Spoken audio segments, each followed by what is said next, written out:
فيديو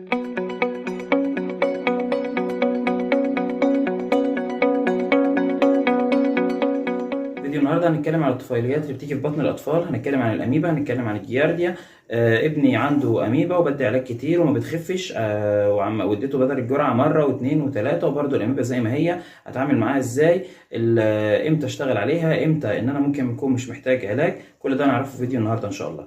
طيب نتكلم عن الاميبا وعن الجيارديا. الاميبا في منها نوعين، في حاجه اسمها سيست وفي حاجه اسمها تروفوزويت او الفيجيتيتيف. السيست اللي هي الاميبا المتكيسه اللي هي ليها زي جدار او كيس بيحميها، تمام. وفي التروفوزويت، والتروفوزويت ما لهاش الجدار دوت ومفيش حاجه بتحميها من بره، فعلاجها بيكون اسهل شويه، تمام. طيب لو عندي الاميبا علاجها هيبقى ازاي؟ اول ماده بنستخدمها وهي الماده الاشهر هي المترونيدازول، اللي هي في السوق معروفه زي الفلاجيل وزي الامبريزول.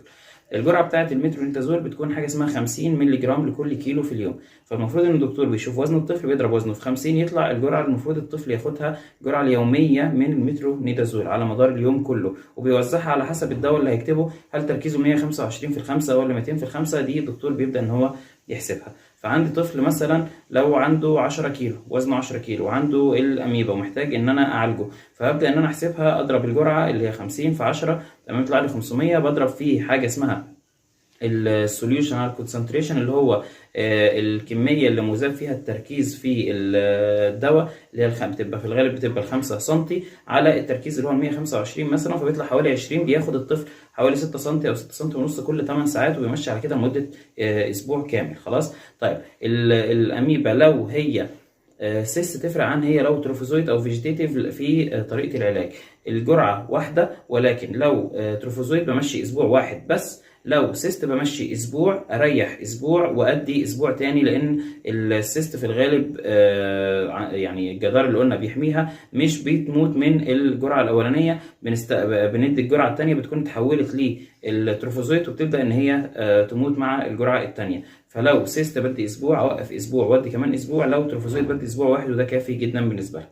في ماده ثانيه غير المترونيدازول اسمها الدايلوكسانيد، كانت نتيجتها فعاله جدا بس مش موجوده دلوقتي، الادويه بتاعتها ناقصه شويه، ولكن جرعتها كنا بندي حاجه اسمها 10 مللي جرام لكل كيلو في اليوم، وكان بيبقى التركيز بتاعها 100 في الخمسه، يعني كانت بتبقى 20 في الملي الواحد، معناه ان احنا بندي نص الوزن على مدار اليوم. فكانت الجرعه بتبقى ربع الوزن الصبح وربع الوزن بالليل. فعيل مثلا 10 كيلو بياخد 2 سم ونص الصبح و2 سم ونص بالليل، وكان بيمشي عليها من اسبوع ل 10 ايام، تمام. طيب في مادتين تانيين للحالات الريزيستنت، اديت مترونيدازول مره واثنين ومفيش فايده خالص، بس ما بيتاخدوش تحت الثلاث سنين، اللي هم الاسكندازول والتاينيدازول.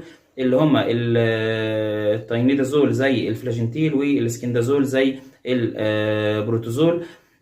بس دي حبوب، المشكله مفيش منهم دواء شرب خالص. جرعتهم بتبقى 30 مللي جرام لكل كيلو، فبندي لكل طفل مثلا من اول ما يعدي ال 15 كيلو بنبدا ندي قرص لكل 15 كيلو.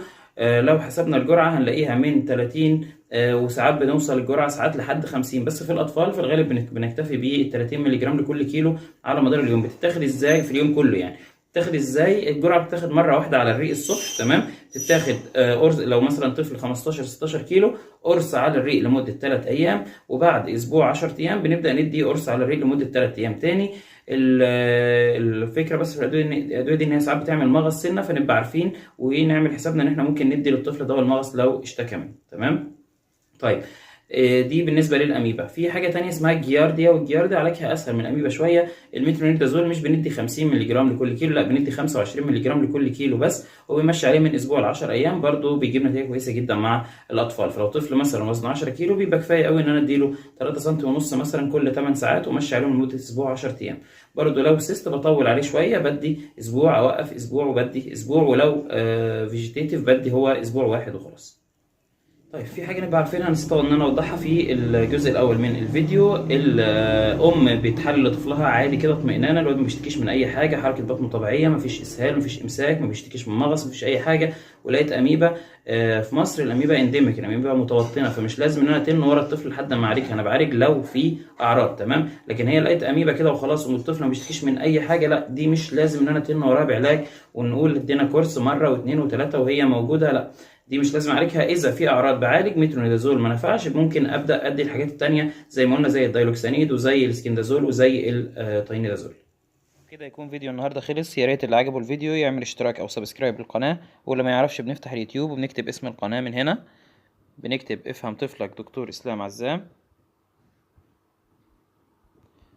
بيطلع لنا اسم القناه بنختارها، نعمل سبسكرايب للقناه، بنفعل زر الجرس بنضغط عليه وبنختار اول عشان يوصلنا كل الفيديوهات الجديده. وما ننساش نعمل لايك وشير للفيديوهات. نختار فيديو زي كده، نضغط على لايك من هنا، نضغط على شير ونختار هنشيره على الواتس او الفيس.